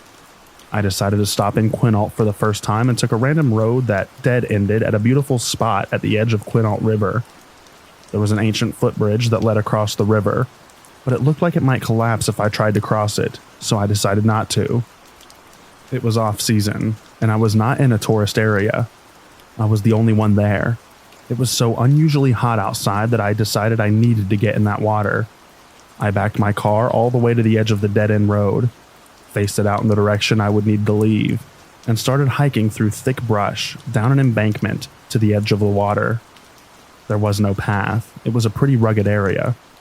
It was mid-fall, and I didn't have a suit since I didn't plan on swimming, so I took my clothes off and got in the water in my bra and underwear. I had a nice swim, but I could not shake the feeling that I was being watched, even though I was in the middle of nowhere. After about 5 minutes, the creepy feeling was enough for me to want to head back, so I started to climb out, turned my back to the other side of the river, and walked towards my clothes and shoes that I had left behind. When I turned around, there was a big, small man standing in plain view, just across from me on the other side of the river, but higher up on his embankment than I was on mine. He was wearing a poncho made of animal pelts, had long hair full of sticks and twigs, and looked like he had been living out in the wild for a very long time. We stood and stared at each other, me in frozen terror, for what felt like forever when all of a sudden he frantically took off in the direction of the footbridge leading across the water. I grabbed my car key, tried to grab my clothes and shoes, but they tangled up in some blackberry vines, so I left everything and went running for my life, through the thick brush and blackberries, barefoot in my underwear, trying to make it to the car before he made it across the river. There was no doubt in my mind that he was trying to harm me. When I made it out of the blackberries, I could see that he was crossing the bridge towards me rapidly. I got to my car and flung my door open just as he arrived. I locked the doors while he pounded on the hood of my car, just screaming and grunting non-verbally. The moment he went for my driver's side door, I hit the gas and took off as fast as I could. I looked back and he was chasing after me. He must have run after my car for at least a mile until he faded from view. I was bleeding everywhere from running nearly naked through blackberries. I was wet, unclothed, shaking and crying. Had I hesitated for literally 10 seconds longer, I don't think I would have made it out alive. Even typing this story out again all these years later, I am starting to shake. I felt like I was being hunted. That is the only way that I can describe it. I will never go back to that area. Since that moment, I always bring a hiking buddy with me when I venture out into the forest. That day is going to haunt me for life. I've had many years of therapy, and that experience is still as vivid as the day it happened.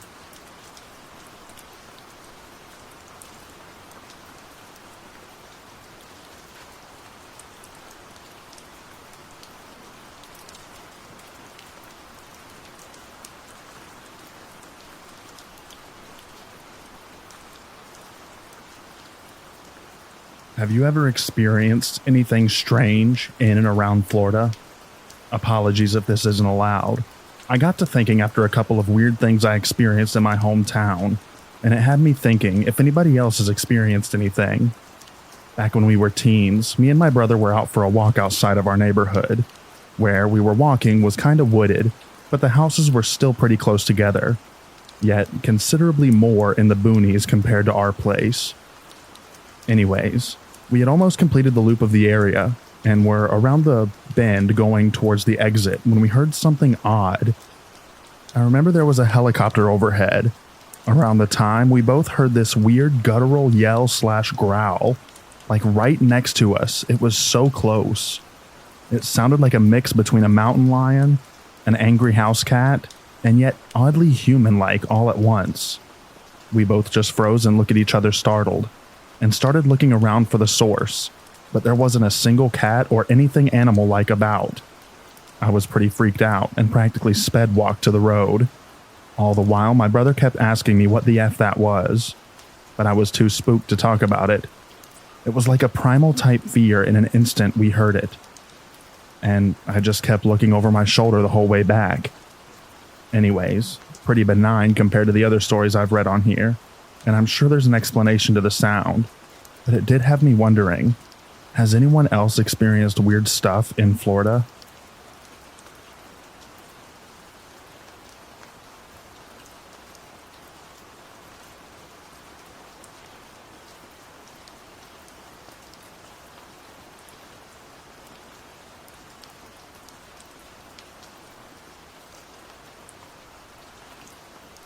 Years ago, I moved from a very small town to a remote valley out in the middle of nowhere, surrounded by national forests and not many neighbors.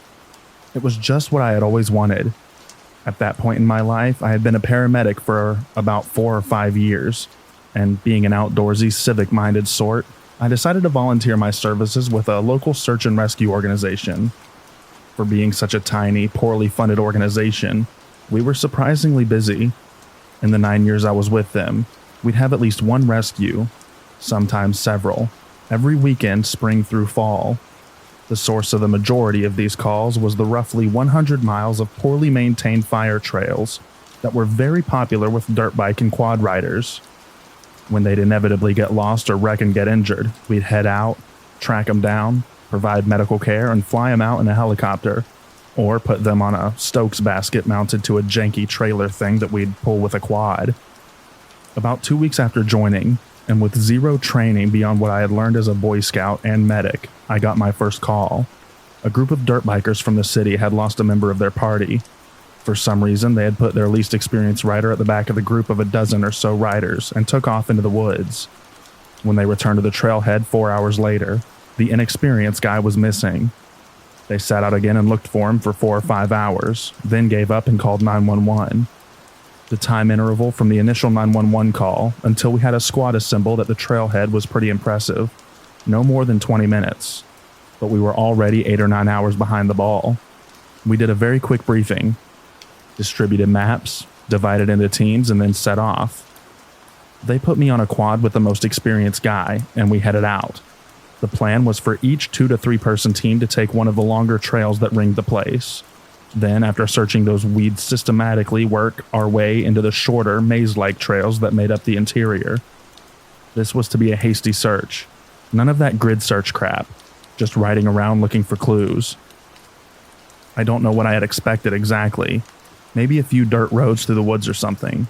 But these trails were an absolute nightmare. They were extremely rugged, technical trails where you really had to know what you were doing and where you were going, or you'd never make it out. GPS rarely worked due to the rugged terrain and tree cover.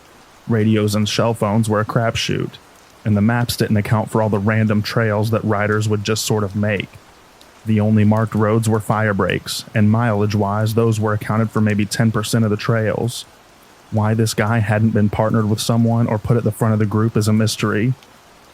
4 hours into this, I'm caked with mud, bleeding from being hit with branches, exhausted and just effing done. We take a water break and hear broken radio traffic that sounds like the bike has been found, but no rider. It's only a couple of miles from us, so we head that direction. When we get there, the bike is off to the side of the road, along with the quads of the other teams, but we can see them a few hundred feet in the woods. We walk over and find them looking at the missing person, who is very dead. Lips blue, skin dusty, arms spread out like a cross.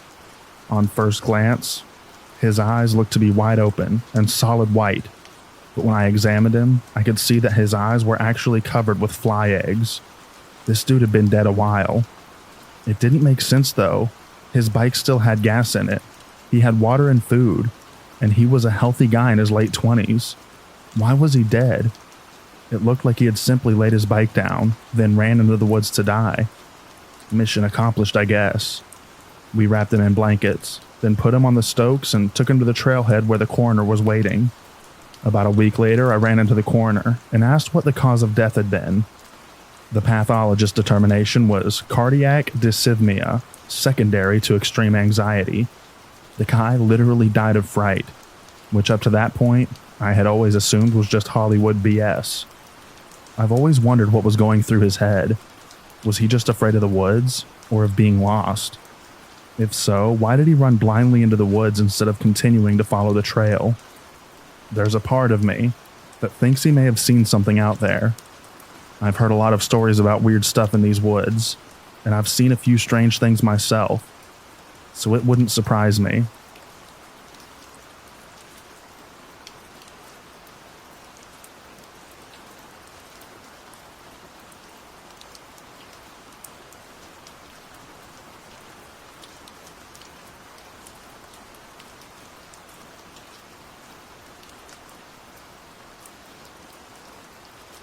I've been wondering where to share this. It's so weird, I don't even know where to begin. So I've been house sitting for some friends in the rural Pacific Northwest. They live up the hills on a long twisting road, and the house itself is at the end of a long gravel driveway. The house also sits up against a big evergreen forest. I should also mention that at one point the driveway branches off and goes into the woods. I have no idea why. I've explored in there before and there's nothing. The road is too overgrown for a vehicle to get through anyways. Or so I thought. Recently it dumped snow up here, and I've kind of been trapped as my gutless sedan doesn't have four-wheel drive, and the driveway is covered in over a foot of snow, and the road hasn't been plowed. Anyway, a couple of nights ago I was setting up awake reading. I haven't been sleeping well because I got COVID, and the coughing keeps me up at night. At about 11:30 p.m., I saw headlights outside the window. I could hardly believe it. First, it was late at night. Second, there's been so much snow that most cars couldn't even make it up there. And third, my friends are out of state, and no one else would be coming up here, certainly not at night. I peeked out the window and watched as the headlights, instead of turning the bend in the driveway towards the house, kept going into the woods. What? I was curious, but I'm also a coward, so I didn't do anything as ridiculous as following the car into the forest in the middle of the night. But I couldn't let it go, so in the morning I grabbed my boots and parka and stupidly left the house to investigate. This next part I genuinely can't explain. There was one set of tire tracks in the snow, heading down the rough road into the woods.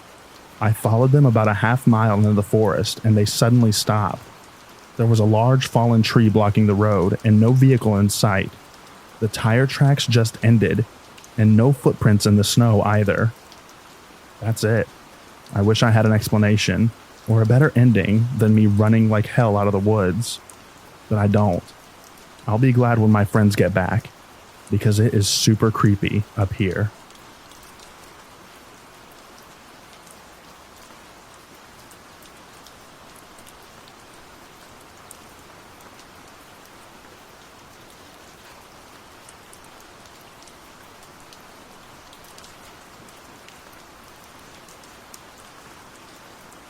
My husband and I were on the way back home from Navarre Beach, heading towards the Alabama line. It was storming really bad that night. As soon as we were passing Blackwater Forest, it slacked up a bit. We both saw Bigfoot walking across the road.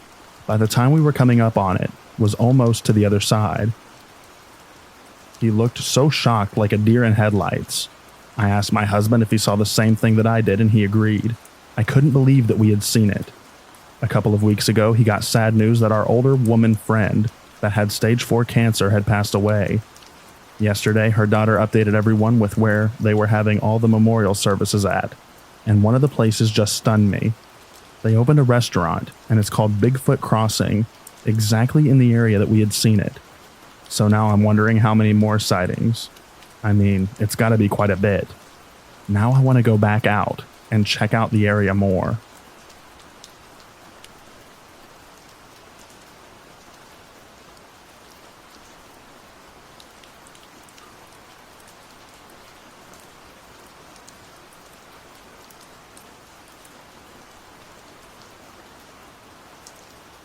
I was stationed in the panhandle of Florida near Pensacola.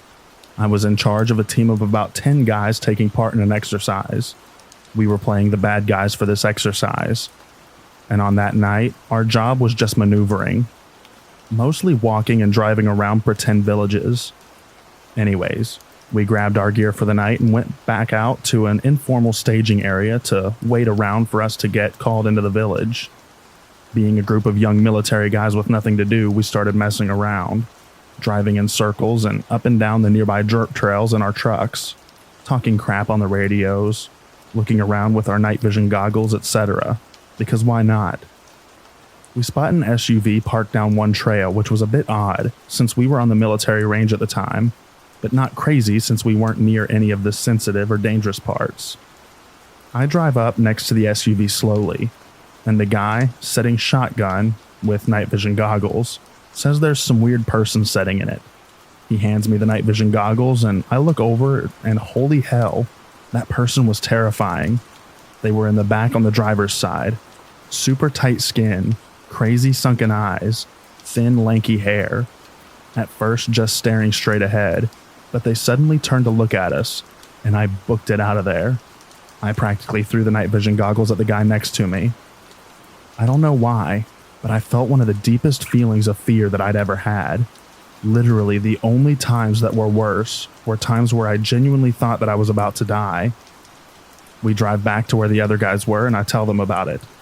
Of course, they think we're messing with them, but eventually we convince them to follow us and check it out. So now there's a convoy of 3 trucks holding 10 guys. We roll past to let truck 2 get next to the SUV. And only a few seconds go by and the radio goes wild with them yelling, "Go, go, go." We haul crap out of there, and all agree to find a new informal staging point to park at. The rest of the night, we'd mess with each other about the decent woman watching us or waiting for one of us to walk off alone, and just generally joking around. But I did notice that no one wanted to go pee by themselves. Anytime someone had to go, suddenly a few others chimed in too. The rational explanation is that it was some drifter in the SUV crashing for the night, probably at least a little high, tired, and confused as crap about the trucks creeping up on them, then driving off real fast.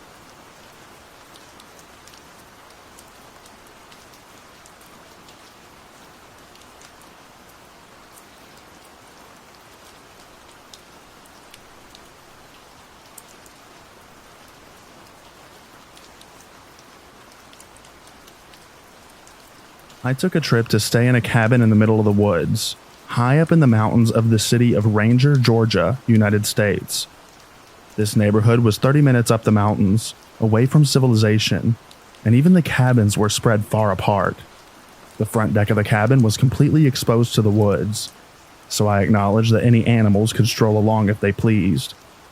But I stayed there for about a week, and me and my boyfriend sat outside on the front deck every night, very late, and at no point felt in danger.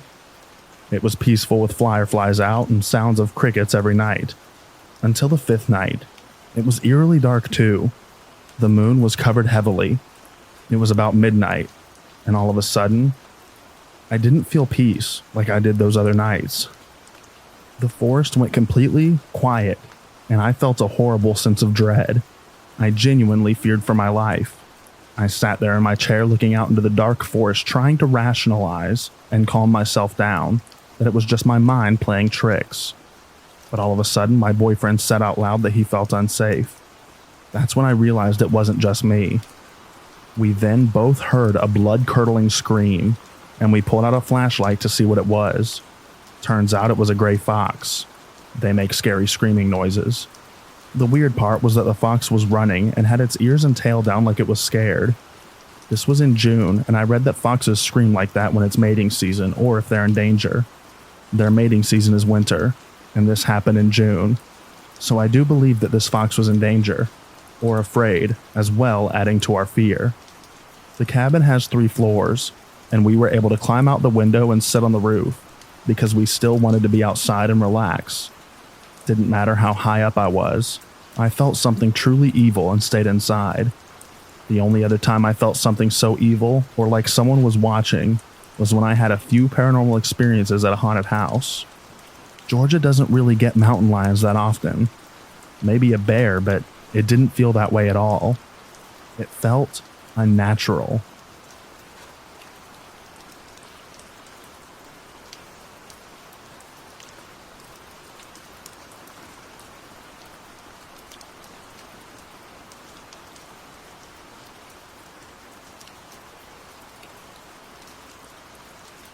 I've lived in the backwoods of Northern California most of my life, hours north of the Bay Area.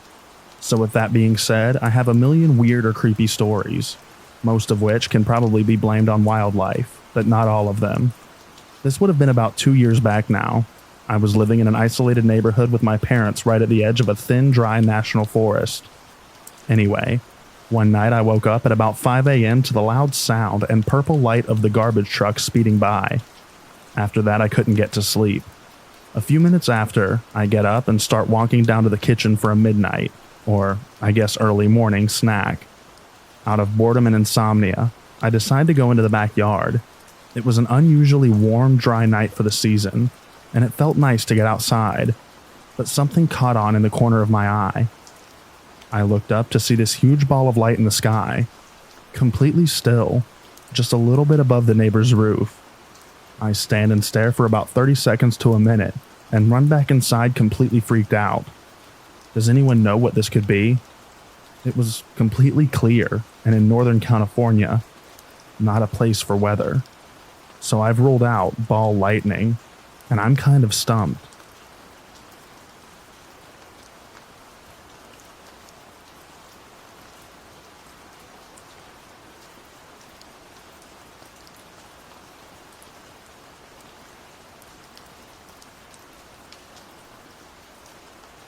So here's a little less backwoods, but more country roads of a paranormal story.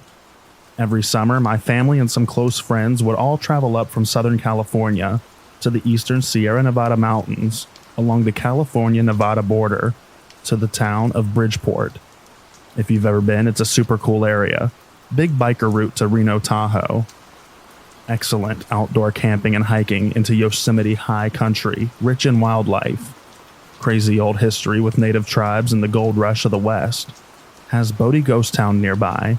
And my favorite is the world-class trout fishing. Mark Twain even once stayed in the town way back in the day, which I thought was cool.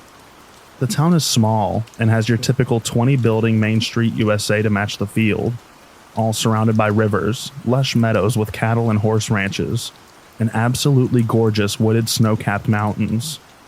We would often camp up near Twin Lakes, just outside of town about 10 miles, but always made a point to get to town for dinner at this bar, Reno's, for pizza and beer, at least once during the trip. So one night we do this, and afterwards we're on our way back to camp at twilight. Just light enough to make out the peaks on the horizon, but still densely dark with billions of stars out in force. Now this road back to the camping area would zigzag through the square-cut properties of ranch land.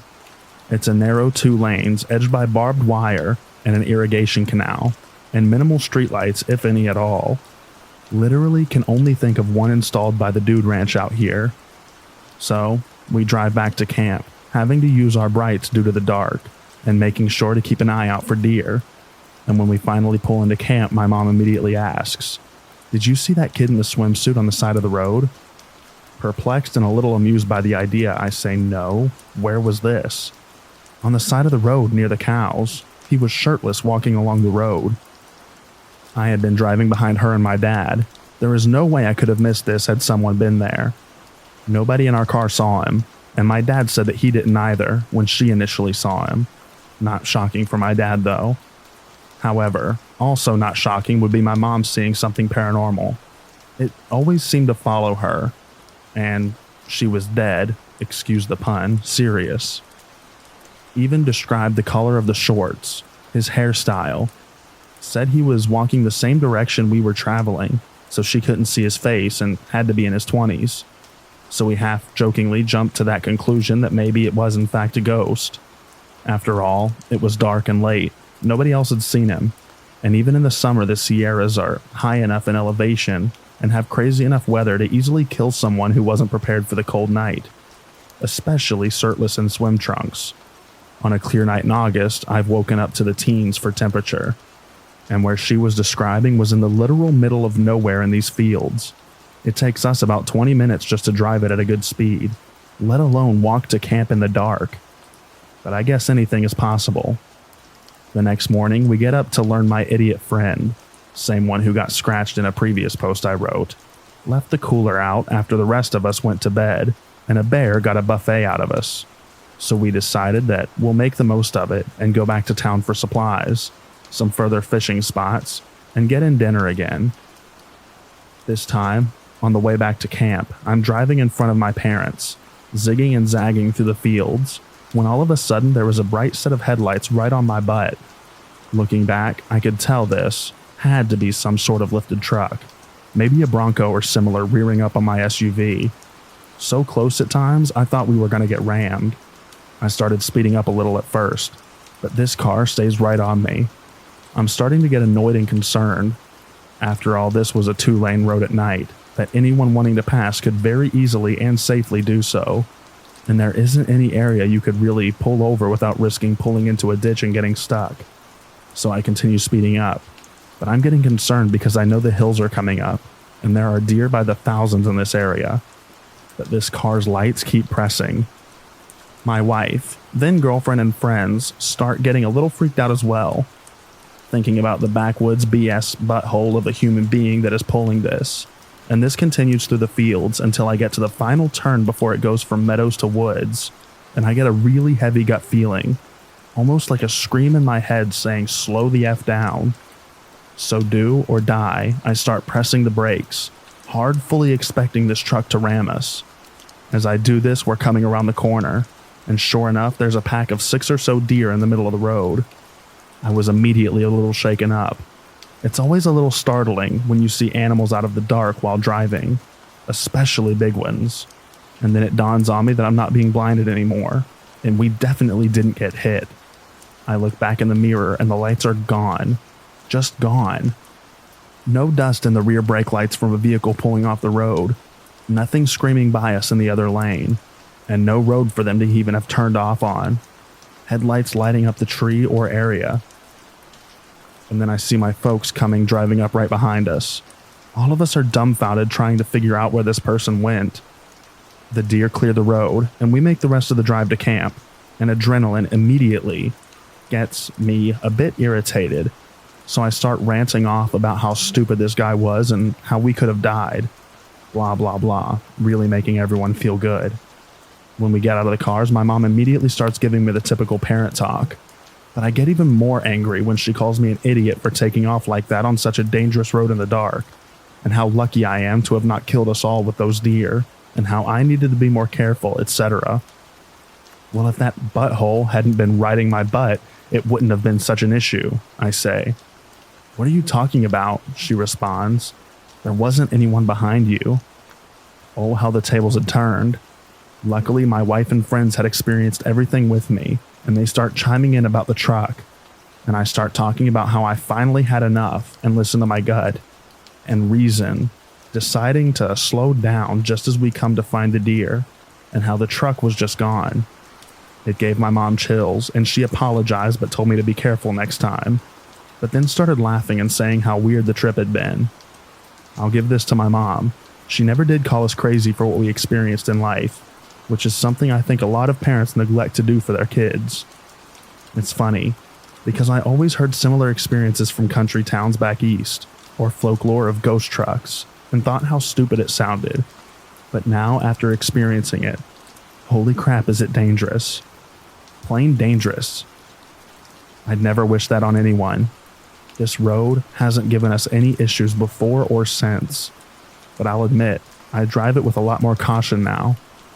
I always wonder if the shirtless guy and the truck were somehow connected, but never found out anything about it. Only God knows, I guess.